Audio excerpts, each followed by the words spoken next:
Welcome to Spirit Baby Radio. I am your host, Kelly Meehan, a citizen of the universe and a passage keeper and mentor for our new Earth children. I believe we are entering into a new psychic structure of our reality, and it is meant to embody deeper trust and ways into solid self-love and fearless integrity. Our new world energy of spirit babies needs us to consciously create within conception, trust pregnancy, and have freedom to birth and parent from innate wisdom. This is Spirit Baby Radio.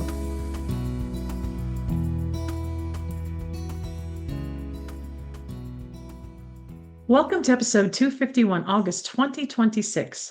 Peace on Earth begins at birth. The global contributions of birth psychology. What is birth psychology? What is APPPAH?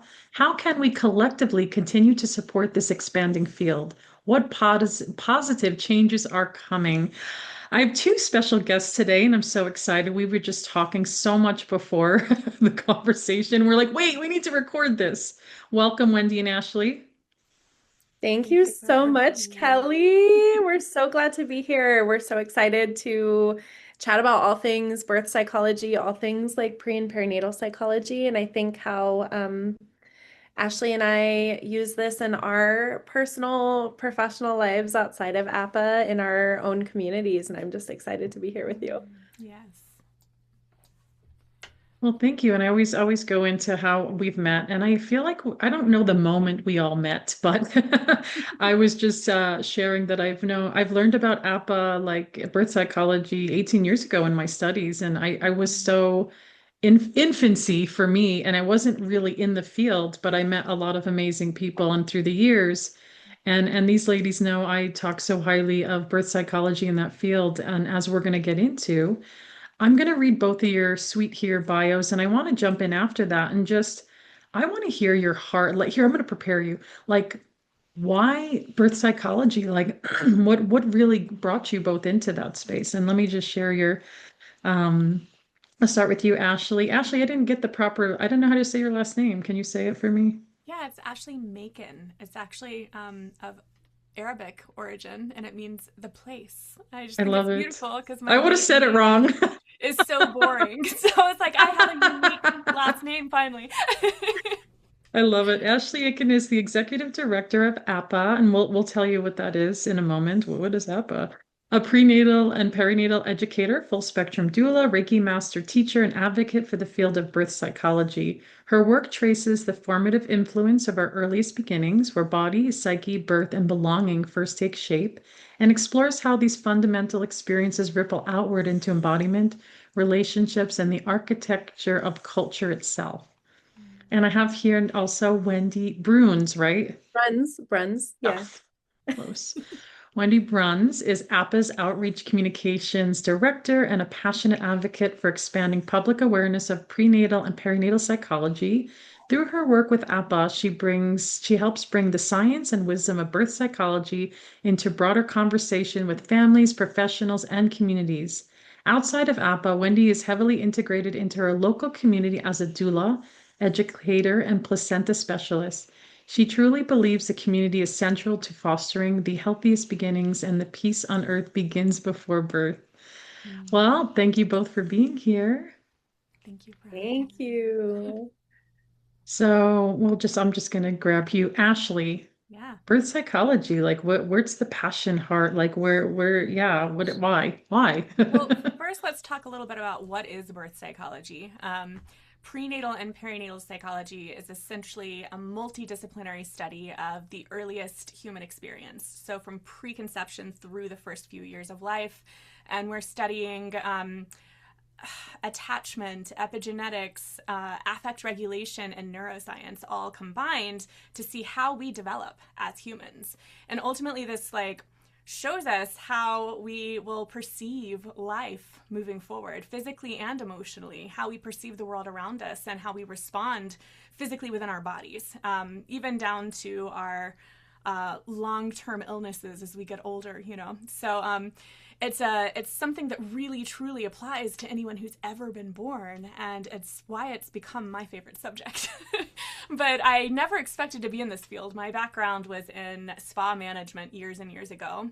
And I guess to begin my journey, I have to start with my early 20s. I had a late term loss in my early 20s, and it was extremely traumatic for me. I was going through the standard American medical system, not knowing that there were other options.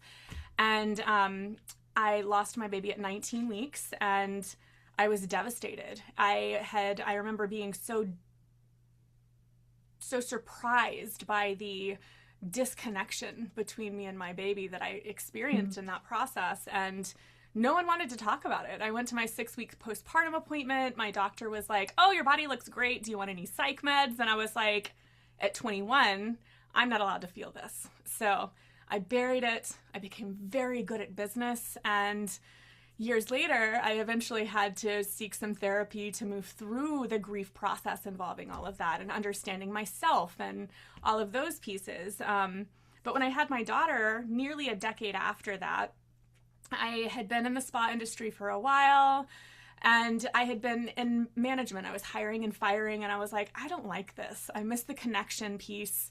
I'm not going back to work until I'm working for myself. And I went through the birth process in a very serious way. I experienced pregnancy after a loss during a time when we weren't really discovering or discussing any of this. And I felt very alone in my experience and very controlled in my experience. And I chose out-of-hospital birth with out-of-hospital midwives, and I took the childbirth classes that they told me to take in my 3rd trimester. And I took it like a college course with my checklists and all of my preparation. And I remember moving through that process, and the moment I went into labor, the rug pulled right out from underneath me. Hypnosis was not going to work for my brain at that time. And I had a really crazy, beautiful, transformative experience. And I walked out of that thinking, why didn't we talk about the psychology surrounding this transition? And that was the part that really blew my mind, because I was like, that was a trip. And I was not given any information about postpartum outside of base level healing supplies. And I'm like, I feel like, I don't know if you've ever read Kafka's Metamorphosis, but I feel like a bug, like I'm a giant bug. How do I reintegrate into life right now? And that's when I started reading everything that I could about postpartum, the transition, motherhood, the psychology of all of this. And about 2 years later, my husband looked at me and said, "Look at your bookshelf over here. I think you need to do something with that." And that's when I stepped into doula work. And essentially, I started doing base level doula work. I wanted to go deeper. I had a background in the spa industry, so I wanted to offer a greater level of depth than what was being offered in my community at the time. And I wanted to offer some educational components that were not available for me when I was moving through this process. So I started looking everywhere for childbirth education programs, something that integrated psychology, and I couldn't find anything. And right after I threw my hands up and just decided to get with my bookshelf and create something on my own, I found APPPAH. And APPPAH just kind of fell into my lap. So I'm going to pause on my story there to tell you what APPPAH is, because that's going to help us a bit. APPPAH is the Association for Prenatal and Perinatal Psychology and Health, and Wendy will very likely expand on this in a moment. But they have been around for over 40 years, 44 years at this point. We have an academic journal, and we're steeped in information and science that's over 100 years in the making, and it's just expanding daily, and it's fascinating, and it's something that I feel like should be taught to every human because we are all humans and we all move through this process, and how we move through this process affects how we move through life forever, how we parent, how we connect, all of those pieces. So I dove in. We have a prenatal and perinatal educator program. It's 185 hours. It was as deep as my nerd self wanted to go. And I was like, I'm going to learn information and disseminate into my community. And I had no idea that it was going to change everything about my life, how I talk to myself and how I parent my daughter, how I connect with my clients, and how I integrate that within my community. And as I started integrating this work into my work as a birth doula at the time, I started noticing anecdotal shifts in my clients' outcomes, like dramatically. And I was like, this is base level emotional connection support. Like, I'm not clinical. How is this shifting the outcomes? And that was the beginning of the itch for me. It just never ended. Yeah, so So something you said, I want to go back because there's so many yeah. great things you're saying. So you have this really extreme birth loss, and then a decade later, interesting, a lot of healing, maybe Mhm. even suppression, and then you have your earth child here. And then I love what you said about like, hey, look at all these your partner, look at all these books on the shelf. Maybe there's something there. So Yeah. do you feel like in that time you were not into the birth until after the birth of your child or pregnancy? I may have missed if you said what was the I moment? my first exposure to birth in general, to the physiology of my body, which I have deeply integrated into my work because as a doula, as somebody who started as a doula and is studying midwifery, I have found that the earlier we go, the earlier I want to go with people. And that ultimately comes into understanding how your body operates as a woman. And I'm Mm, from the deep mm, south. Those conversations are very taboo, and I really didn't get a lot of exposure unless you're mm. taking uh, physiology for a Yeah. college level, some kind of a medical degree. You're not getting that exposure in high school and college outside of the base level stuff. So I remember taking my childbirth class and telling all of my friends about what I was learning about how magical our bodies And what were. they say, what did they And they were think? like, that's interesting. You should go be a doula or something. And I was like, Oh, no. And here you're I like, am. that's not me. Yeah, so I fell in love with the capacity and power behind what our bodies are capable of. And that was the beginning of that for me. And I've always been interested in psychology. I never knew that something called birth psychology existed though. So that was I really love fun what to. you shared there is like I know that feeling of like it's so exciting to talk about. Like I know we can sit here and literally talk hours about Yeah. birth and trauma healing and Mm-hmm. mother and father. Like we can just and it's just funny, your friends are all like, okay, maybe there's something there for you. Yeah, they're like, you They're have fun with reflecting it that, back. which I've learned many times Yeah. over the years as a neurospicy lady that I just have to understand that my deep dives are my deep dives, and sometimes I can pull somebody aside at the party and get them into birth psychology with me. Oh But my gosh. Like if I start talking about anything pregnancy, birth, at conception in any little group, it yeah, literally becomes this whole huge conversation. exactly. Sometimes my husband looks over and he goes, "Oh, she's in one of those Is it moments." what we're Like talking about again? Yep. I was like, "Hey, I didn't bring it up." I even tell people, I was like, "Well, you got me going. Like I'm gonna keep going." Like I literally Yep. tell people, how far do you want to go with this?" Because How deep do you want I'll to go? yeah, Yeah, that's I'm the gonna keep precursor for me. because like you said, birth psychology is that like it is a foundational. We're all born. And Mm-hmm. so how powerful is that? It's like I agree with you is that we should know these things. Like I grew up not knowing anything and it was very traumatic because I had a lot of stuff come through in my body, in my own birth. Like that was very activating because of how I was born. And we don't Yeah, look at that. And I'm not telling people we're going to get obsessive and look at every little corner. And, yeah, it's more of like, oh, I was born. What's that connection? And how is it affecting my future outcomes of bringing children in? yeah, And so yeah, I get that. Like I think our goal here a lot we talk about is is bringing birth psychology more to mass consciousness. So thank you, yeah. Ashley. I want to hear Wendy, like yeah, like what you're just yeah, how you got into this and what it's been for you. Yeah, well, it's kind of funny, Kelly, that you just brought up coming from, a household where you didn't know much about your own birth. I had the complete opposite experience where my family, my mom and dad, loved to share my birth story. We talked about my brother, I have an older brother, and then I have a younger sister, and we all three had very different birth experiences. And I always thought that that was very normal. I have a couple of very best friends that we've been friends since we were 5 years old, and they all know our birth stories of my family and my brother and sister, and we laugh about it. And I just thought that that was really normal. I thought that it was so normal to know your own birth experience, and I think, now that I'm able to look back, I think it was really helpful to know pieces of my birth story that have played out into my experience as a grown up, right? Ashley, I want to touch back on something where you were going into like what APPA is and what we do as an organization, and you hit it in such this beautiful way where you're talking about the multidisciplinary aspect, and I really love that piece of it. And I think when I'm talking about APPA, when I'm sharing about it, I really love to talk about how this organization, right, it gives way of over 40 years of research where we're looking at pregnancy, we're looking at birth, we're looking at infancy as not just these physical events, but these beginnings of our stories.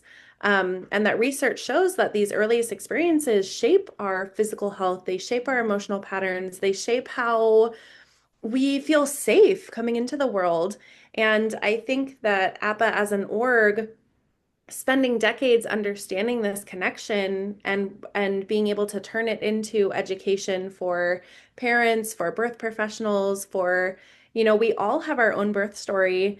And Kelly, you also mentioned this experience that I have, and Ashley, I know that you have this experience all too well as a doula too, that anytime someone finds out how, just the connection that any of us have into the birth space, they want to share their own birth stories. They want to share their understanding of birth. And I think it's such a natural um, human experience to want to talk about our our earliest pieces of life. And it gets people curious and it percolates a lot, I think, as we're talking about what these experiences look like as we've come into adulthood. And something I love about this work so much, and something I love to tell my clients as a doula is, none of this is stagnant. None of it is, it's not about having a perfect, and I'm using my quotes for anybody who are listening. It's not about having the perfect delivery. It's not about having the perfect birth. It's not about having the perfect pregnancy experience. It's about how this season shapes you as as a parent. It's about how the season shapes like your baby and just how important this prenatal and perinatal period is to, I don't know, becoming a big human in this world, and how important that can be. And one thing I love, Ashley, you were talking about like the practicality of how this has changed your clients' outcomes. I have the same kinds of experiences, and I love tasking some of my clients with some homework of like getting curious about their own birth story if they can, if they can talk to their parents and just what things have come up for them in their own birth and how that might play out in their birth of their own baby. And it is just, when I say it's like the most rewarding work, like that is it. It's the craziest work. Like it is, there's just pieces that get pulled in from everywhere. And it's such rewarding work to be able to go deep with a client who wants to go deep and to understand how far they can dig within themselves. Yeah. I love it. Oh, Wendy, something you said, I kind of want to go back because Yeah. I love stories. I love the stories. Yeah. So I want to know, like, you're like, it's a normal conversation. Everyone's at the dinner table, like, so Truly. was your placenta tight or small over there? Like, what does that mean for people going, what kind of conversations are you having about your birth? I'm like, can we Yeah. peek into that and get a little Totally, easier? totally. My mom and dad growing up were both, and my parents are still like this. They're big storytellers. They love the history of our familyhood. Both of my Oh, parents are very love much like that. the story holders of their families. Um, my dad is very big into genealogy. We have a huge family tree in our living room. And as we're talking about family stories, right, as we're talking about like our lineages and our histories, I got to grow up in the home that my great grandparents lived in. It was built in the 1930s, and my great grandparents lived in this home. And then my parents raised my sister and brother and I in this home. And when we're talking about like our birth stories, first of all, my mom and dad are both big photo people, so that I've seen plenty of photos of I've the seen them actual too. experience itself. So has Ashley. Wow. You mean like of the actual birth? Of the Yes, actual birth, I yes. have I got to see photos. Wow. Wendy So being that's born. so cool. And I think that my parents were just never shy. I was a very inquisitive child. Yeah, yeah. And so, when you're 3 and 4 and 5 and you're watching something on the TV and you're like, oh, like, how was I born? And I think Aw. I was also just very fortunate to live in a community where my parents were very close to the midwife that I was born with and that my sister was born with. And I really don't know how it would come up, but it just would come up very organically. And I think like my sister and I would also ask for it, can you tell the story about how we were born? Oh my And gosh, I love they that. would Were you born go at into home this. or no? No, so Hospital? I was born in a hospital. Okay, They but were with a building, midwife. yeah, they were building the Okay. first birth center in Santa Rosa, Wow. California, Wow. and it was Okay. going to be built just after I was born. And my mom had a very intense experience in the early 80s with my brother's birth. She had an episiotomy. She had a very terrible doctor who, had her labor alone and all these things. And so in the early 90s, when her and my dad had gotten together and I was, coming into the world, my mom very much wanted a different birth experience. And, she comes from the hippie culture where she breastfed her babies and just knew that there was a different piece Hmm. to wanting to birth differently. Um, Found a midwife and got to have these really beautiful conversations about the transformative piece of birth. And went into labor naturally with me, had a very quick labor, a very beautiful birth where and I'm stealing this right from my dad's language, but my mom pushed me out. I came out. I went right in onto their chest. I let out a little, "Meh," and then I just settled Aw. in. And he was like, that's how you've been your Wow. whole life, is just like such a soul that is very secure and knows what she wants in life. And he's like, um you never squawk about anything. You're never like angry or any type of person, but you just like have come Wow. out and been so sure of yourself. And it's an interesting juxtaposition, and I won't spend too much time on this, but my sister was born at 34 weeks. She was a breech baby. And, we were regaled with this story of my mom had gone into early labor. My sister was breech. They had gone to the hospital, and my sister stuck her little foot out, pulled it back in, and the doctors were contemplating what to do. And my mom kept saying, "Wait for the midwife, wait for my midwife. Like she's gonna know what to do." And my sister's butt comes out and they're all like, we're going to push her back. All the doctors are saying, we're going to push her back in. We're going to do an emergency C-section. And my mom is like, no way. My dad is like, no way. And then we're regaled with the story of like the midwife runs into the hospital. She sees what's going on. She picks my sister's butt up and my sister slides right out. And, these are the stories that I'm growing up with. So, of course, they're going to influence the way that I've come into not just being in the birth world, but being in my life. And I love it. And I tell them all the time how grateful I am to know those stories.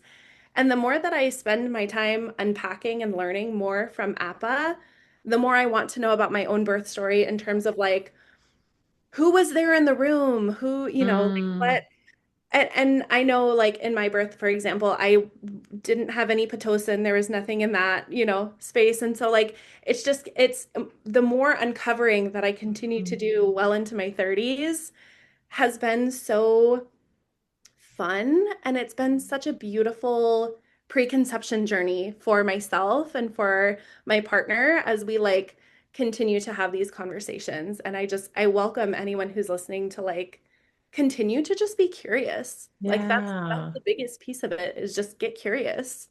I love that. I keep thinking in my head the Polaroids. Here, look at family dinner time. Let's pass the. That is so awesome, though. Come on. And I love that you have this story. You get to, it's such sunshine because my story was so Yeah. dark.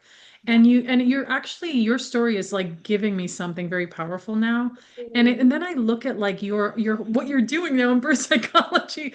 It's like Yeah. how you're bringing it in. And there are so many curious like parts to look at and to see who we've become. And then your mission, both of your missions is like, okay, this is how we came, and there's so many different ways to be born. And some of us, yes, will be very traumatized from mother, baby, and but we work it out. Like I'm raising my hand over here. Mhm. We work it out, we figure it out. And I know those that are tuning in are probably like scared, right? It's like, I don't want to look at this. And something else you said, Wendy, I wanted to kind of bring forward into the conversation with both, with all of us here, is that sensing, feeling self of baby. There's no Mhm. language. And I feel like there's a fear in that for a lot of people of like, well, the baby doesn't have any words, they can't tell me how they feel, but they do tell you how they feel. Mhm. What can anyone say about that? I actually would love to throw it to you, Ashley, because you have such a beautiful phrase that I love to borrow and pay you much homage to it. But I would love for you to take that question. What is my phrase? Hold on a Around moment. that babies are born smarter than they will ever Yeah, be, and they that we just have are. to learn their language. Hmm. I mean, it's so true. I remember having a conversation with Raylene recently, who is our previous president here at APPA. Um, and she was talking about how she loves to point it in the way of a premature baby. Mm. So if your baby is born at 32 or 33 weeks, then you're still able to interact with them. They still know Mm. that you're there. And in the same way, when they're inside of your body, you can interact with them in those ways too. And I think personally, from like a feminine embodiment perspective, we have to be connected to our bodies in order to connect with our babies. So, like, the first things that I start off with are meditation, getting into your body, listening to music, those pieces, but really coming back to understanding that, you know, our verbal processing, talking about what we're doing throughout the day, connecting with baby, poking around at baby in the third trimester, talking to baby, all of these things are beneficial, and we have the science to back it. I mean, we're showing that babies who are participating in what we call prenatal bonding, which is essentially just connecting with your baby, talking to your baby, playing with your baby in the womb, these babies have better fine motor skills, better intelligence scores, better emotional intelligence scores, better relationships with mother at 1 year postpartum, and an easier transition into that postpartum period. So there's so much science that shows that our babies are learning from the very beginning. I mean, we have, I could go down so many study rabbit holes, but we've got studies involving playing a car horn and baby responding and reacting to that. We have studies where we're reading baby a book, the same book every night in the third trimester, and then you read it after they're born, skip a page, and they're agitated. I tell my clients all the time to sing the same song to baby every night before they go to bed. And that's part of their evening routine. And what happens is when you hit that witching hour and postpartum, they recognize the song and it settles them Mm. a little more. So, again, it's never too early to start connecting and bonding with your baby. And we have the science to show that it actually helps with their developmental process. They are learning just as much as we are.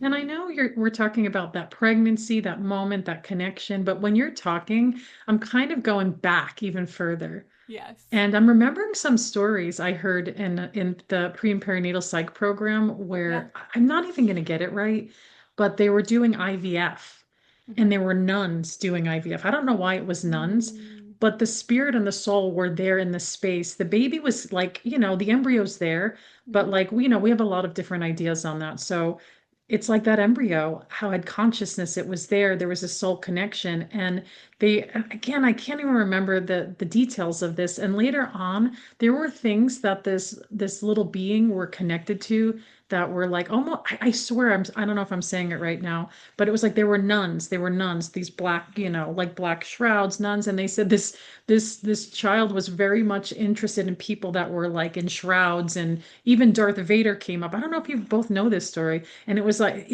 I literally heard this in the pre, and what I'm getting at is I am curious and of that before even of that nourishing and nurturing that connection, even that embryo, like I don't know if any of you have seen studies on that or like what's even that, because we are in a culture of technology and there is a lot of intervention and especially a lot of women come to me and they ask me about the embryo, right? It's Yeah. like, I say it's life. It is literally life right there. And the Yeah. potentiality of a soul to come through because some embryos don't make it, some do. What can you both Well, say the about egg that? chooses, right?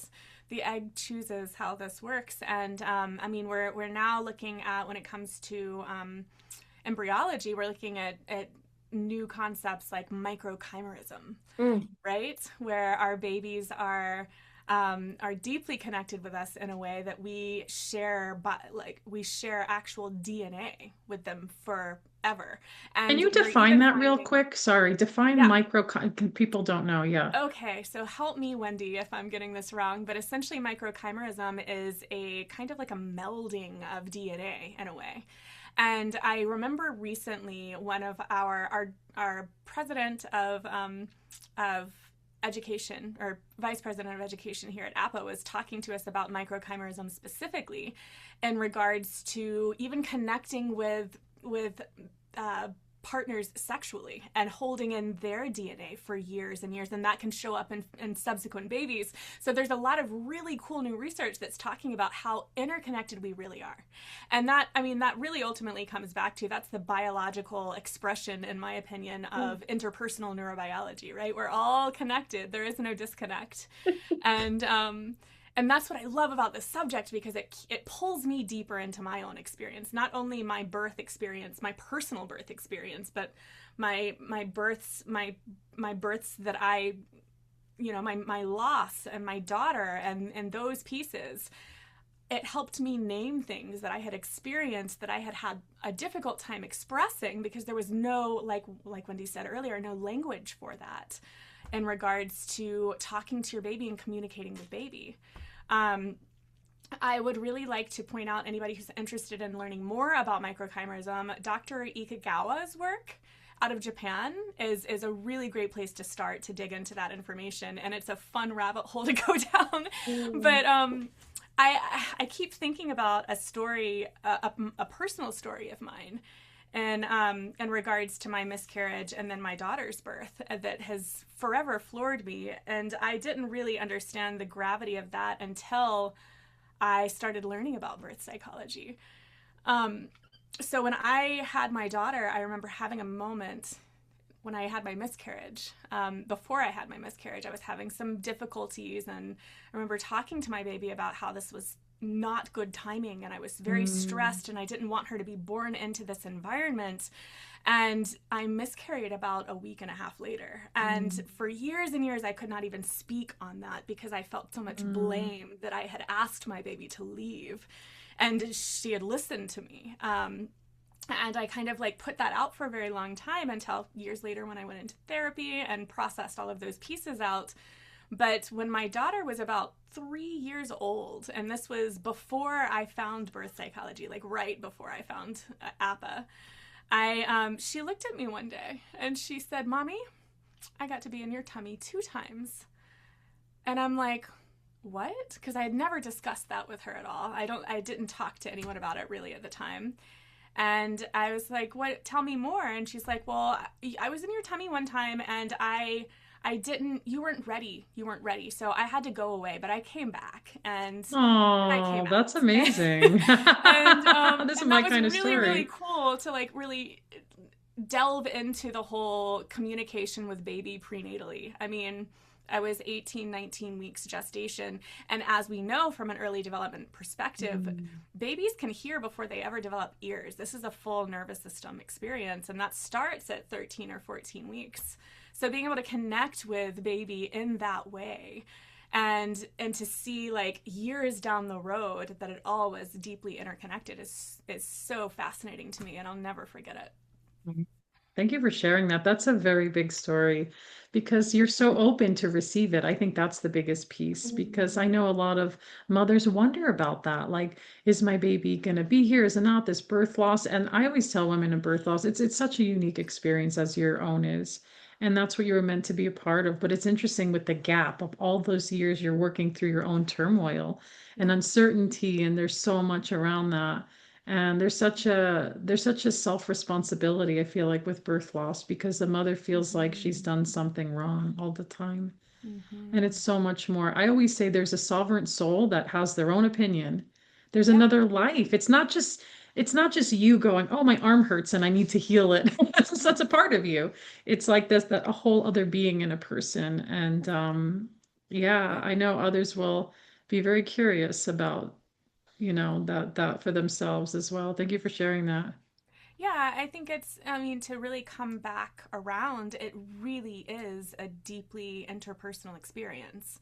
And this is part of why I've loved integrating this education into my own community because I come from, I mean, my daughter was born in 2017. When I was going through childbirth education, we were being told your body is great. This is amazing. Here's the basics. Here's how to self advocate. And hubbies, you just sit over there and give her what she wants. This is her experience. And that's just absolutely untrue because Mm, their lived experience, their birth experiences, their early childhood development, their beliefs about life and functionality, all of those things will come up, even the ones that are buried in this transition. mm, So, integrating that for both parents and helping them understand that they're both functional participants in this process and that it's mm-hmm. directly affecting the development and growth of their future generations Mm. has made it so much more fun because it helps us understand that we were never meant to do this alone. And this whole isolating effect of, oh, it's just about the woman and this is her thing and this is her weight to carry and the Mm, partner is just left out of it entirely, that's not only separating us from our families in this process, but it's also separating us from our own communities because we feel the weight of what we need to carry perfectly. And like Wendy said, this is about being human and being curious. And we know from what I learned in birth psychology that fear and love are what are the driving factors in humanity, Mm. right? You've got your oxytocin and then you've got your cortisol and mm, adrenaline, right? And when we're moving through life from a place of fear, we're not curious, we're self-protecting. And mm, that is mm-hmm. doing nothing but shutting off our general oxygen supply to reality, right? So this opens it up in such a way that allows us to find a greater level of connection first and foremost within ourselves, but then to our babies, to our partners, to our families, to our communities so that we can really start rebuilding that piece that we've lost in Western culture. Mm. So I'm curious now. Let me see here. I wanna, because something I got from your website, I wanna read this because I feel like, there's such deep science and you said like 40 years, there's so much research and things happening. And this is global. This is not just like, oh, I'm just here in my tiny little place, but it's like this is a big community of birth professionals. It sounds like medical doctors, midwives, healers, therapists, curious seekers, right? And so you have here in your website, I really like this. Imagine a world where all babies feel welcome, seen, nurtured, beginning in the womb, where all pregnant women feel fully supported throughout pregnancy, birth, and the postpartum time, where all support members of the birth process are educated about the impact of pregnancy and the birth throughout our lives. And I really wanted to share that because it's not just clinical, like, oh, the science of like psychology, and I don't know, but I want to hear and with what whoever wants to share, just I know I just said all these people like birth workers, healers, like what do you see? Maybe I should even rephrase this. What do you see the structure of this bringing it more deeper into the world? Like Mm, in how is it gonna like really uplift and hold like the next generations even? yeah. I mean, I like to say that birth psychology applies to anyone who's ever been born. We're I all like humans. We have all been that. born. You're We've like, I'm all done. That's all I'm saying. Oh, but okay. I mean, ultimately, again, this what you said in Wendy's bio, peace on earth begins before birth. You I know, know. I had to use that in the intro because it's on your site. It's in your Yeah. bio. I'm like, how amazing. Like, that's yeah. something that I really like to point to our former executive director, Catherine Lightfoot. She's an amazing human, and that was her quote that we love to pull from. Oh, okay. I feel like I've But seen that quote before, but I wasn't sure. I mean, and it's so true because ultimately, Mm, we know from an anthropological perspective, and we pull from a lot of anthropology in this work, Mm. that cultures who really honor the birth process, the prenatal and postpartum process, and care for their mothers and their babies in a communal way actually have lower incidences of violence in their culture, Mm. like as a whole. It's measurable at this point. And what we're looking at in Western culture is that we're further away from that than ever. Our healthcare costs are higher than they've ever been before, and our maternal and infant mortality rates are skyrocketing. We're higher than in the US, we're higher than anyone else in the developed world, and it's not getting better. We have 1/3 of women ending up in cesareans, and ultimately it's because we've been disconnected from our bodies. We've been disconnected from understanding how they operate and believing in their capacities, and because we have been hijacked by a system that is focusing more on efficiency than actually trusting the process and understanding that this is extremely physiologic. It's not something that needs to be medically managed all the time. There's a time and a place. I mean, But that's the big thing. What you're yeah, saying there, Ashley, I mean, that's the next discussion, right? That's a whole other podcast, by the way. yes, It's like, please. that whole, but I actually, you're just reminding me, I'm gonna plug this for myself. I wrote a poem and it's called The Mm. Wars in the Birthing Room. Mm. Mm. And it's a bit dark, I'm not gonna lie, but then there's some light in the end. And I will share it more publicly at some point, but it's pretty intense because there's things happening that feel to me a disappointment in like, okay, consciousness, and even in a developed country, like, why are we still doing this? Why, and I've seen women come back to nature, like pure nature. I'm gonna go to the next deepest level. Like, I think we have to birth where our consciousness is. Mm. So Exactly. free birth, home birth, birth center, hospital birth. I'm reversing the order now because I think women get scared when I say, look at free birth, look at unassisted birth. You don't have Mm-hmm. to do it, but look, put that in your field, put that nature and Mm-hmm. nurture into your being and like see where it goes. I feel like to give baby the best, to give mother the best of that start. And yeah, but see, yet we're still locked in a system. I know there's again a whole other Well, podcast. you're so right. It's all about curiosity and connection and honoring. And we have to meet ourselves where we're at. I had a conversation with a beautiful human that I met through APPA, Chai. I cannot remember what her last name is, Wendy. Love, Um, which is so Chai appropriate. Love. Uh-huh. And she's a former obstetrician who has gone to be very holistic. She lives in Costa Rica and has had 4 beautiful, Mm. beautiful unmedicated births in nature. And I was talking to her about birth philosophy and how beautiful that was, and explaining my own experience and my mother's experience and her Mm. mother's experience. And she was like, that Wow. is where it is. She's like, I'm Yeah. extremely privileged, and I want to acknowledge that from an epigenetic perspective.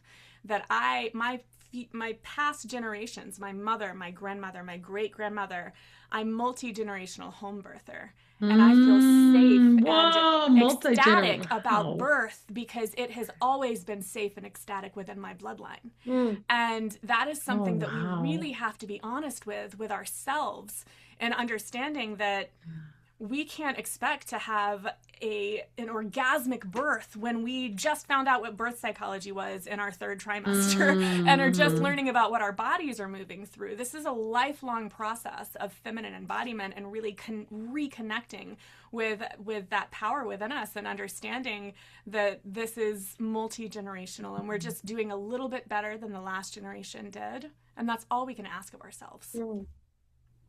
Wow, it's so powerful you're talking about. I never really think much about the generational linking Mm-hmm. in like because a lot of information gets lost in time too. Like we don't have our stories, right? But that woman has her stories, which is so phenomenal to like really look at and go, wow, like what are we bringing in? I'm doing this observational study, we'll call it, of children I'm noticing that are born at home with zero intervention. Maybe they're not even washed and they have no injections. Mm-hmm.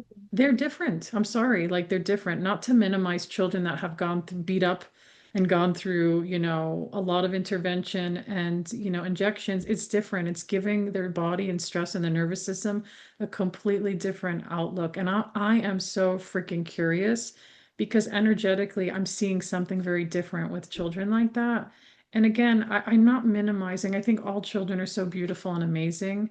And some of them have to really fight in the beginning of their birth. But I'm just being openly curious. Like, I do look at these children and I go, and there's not a lot of children like that. And I go, Yeah. what will that little human become? I want to know. What Yeah. will they grow? Or will they be? I grew up very sick.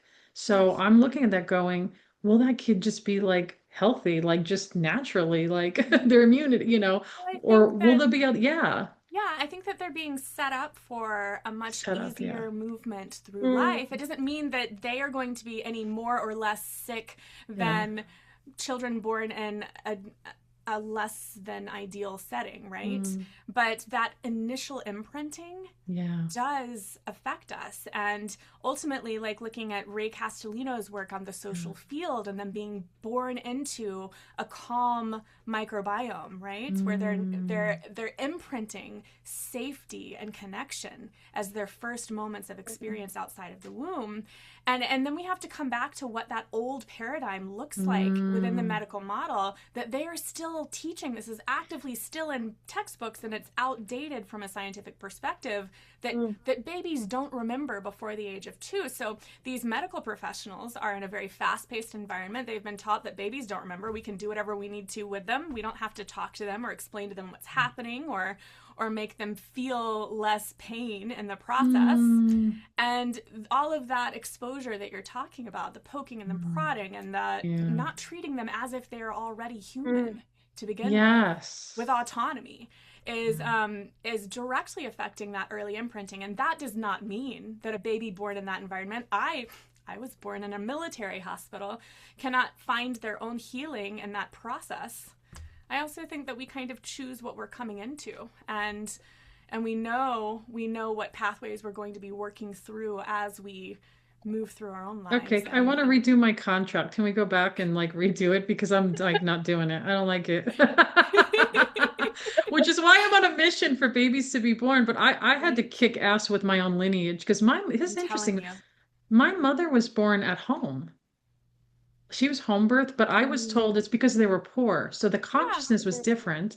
And it yeah. was like you to be born in the 40s, you had the hospital was the best place to be. It was Mm-hmm. like, but they were like, no, but she also had a lot of other things happening. She had abuse and stuff, all Yeah. kinds. mm, So then, she births me and my brothers, and it was terrible, actually, very terrible for her. And I kind of like come up to my own birth portal of my own sons, and I'm going, there's a lot to work with here. Like I knew that. I could Yeah. feel it psychically that something Yeah. was off. And it was, yeah, my first birth was traumatic, but luckily I was still able to vaginally birth and all that. But it was a very deep healing. But I knew it was a changing of a lineage. Mm-hmm. mm, And I was And like, oh my freaking what? And then yeah. with my second born was like, I think if I kept having babies, it gets better.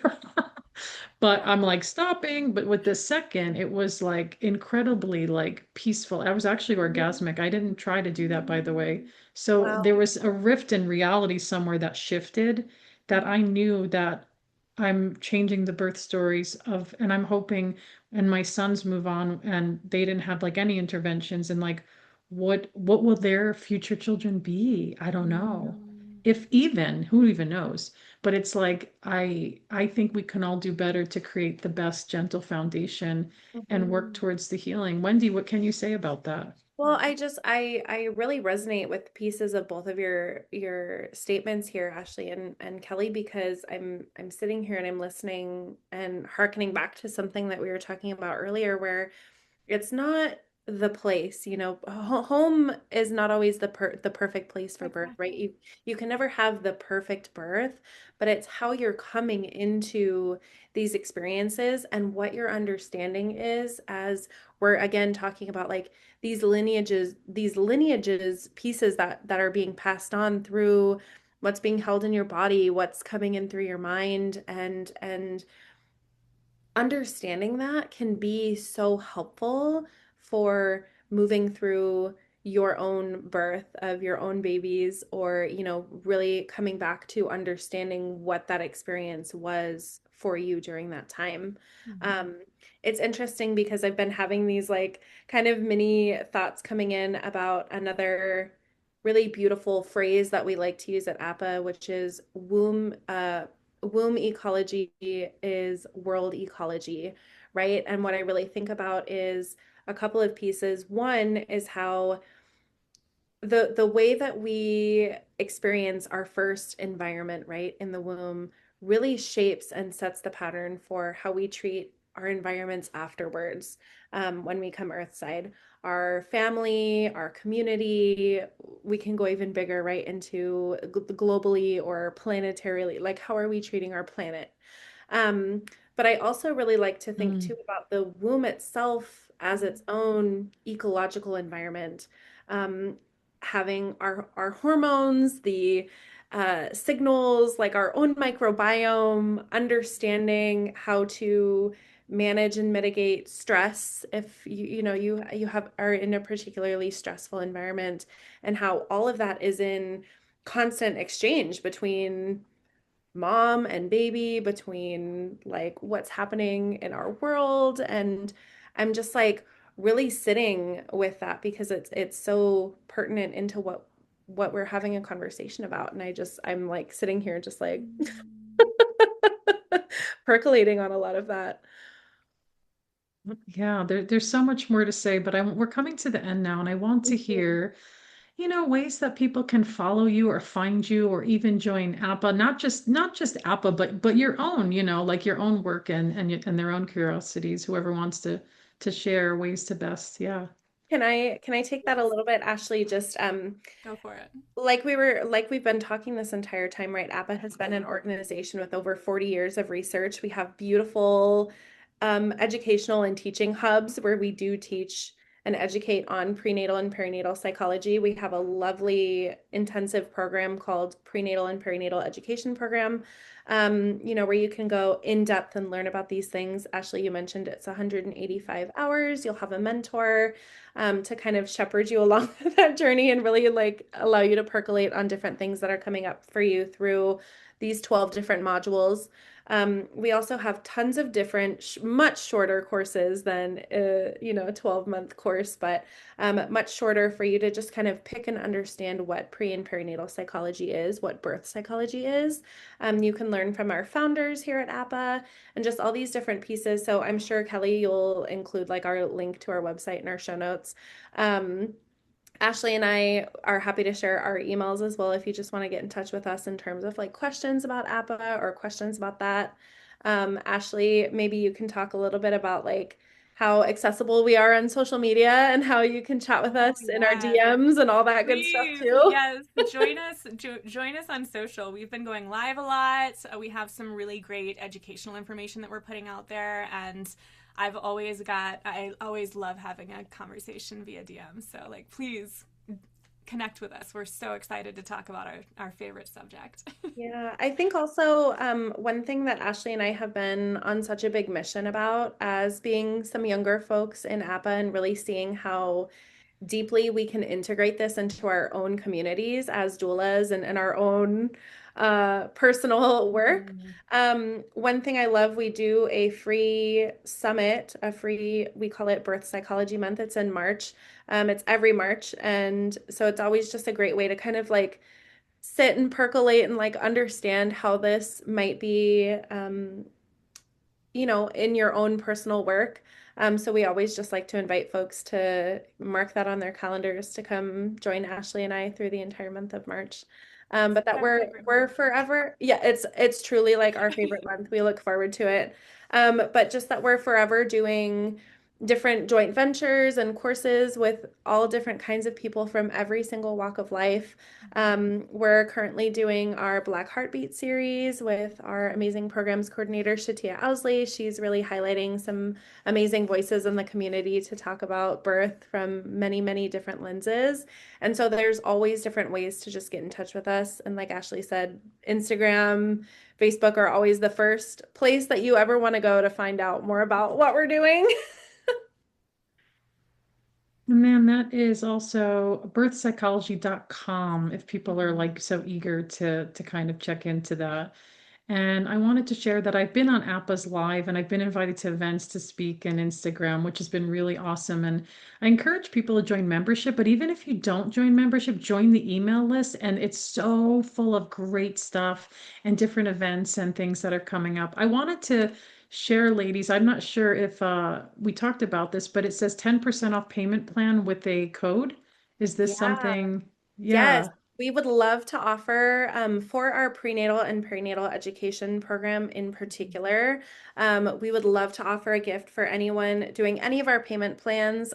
We know that this is definitely an investment into your education to learn more. And so we would love to just offer a gift. We are calling it Spirit Baby 10. So anytime that you're using any of our checkout links, you can drop in the code of Spirit Baby 10 and get 10% off any of our different payment plans. Absolutely wonderful. Thank you so much. And yes, that will be in the show notes. That will be shared everywhere. And thank you so much, Ashley and Wendy, for being here. This was really amazing. Thank you for having us, Kelly. Happy to be here. And I want to thank everybody for joining episode 251, August 2026. Peace on Earth begins at birth, the global contributions of birth psychology. Thank you for joining Spirit Baby Radio with your host, me, Kelly Meehan. Please join my community and stay in touch with monthly energy rants, Spirit Baby poetry, and get access to Spirit Baby 101 with tips and practices at my newsletter at newearthchildren.com. And join me on Instagram with lives at Spirit Baby Medium, and join the Mighty Networks, the Spirit Baby Collective membership, and Motherhood to Mediumship. Remember, you are the heart that holds communication, and it is your time to connect. Come share in the great shift of your mind and the true spirit of your heart with Spirit Baby Communication.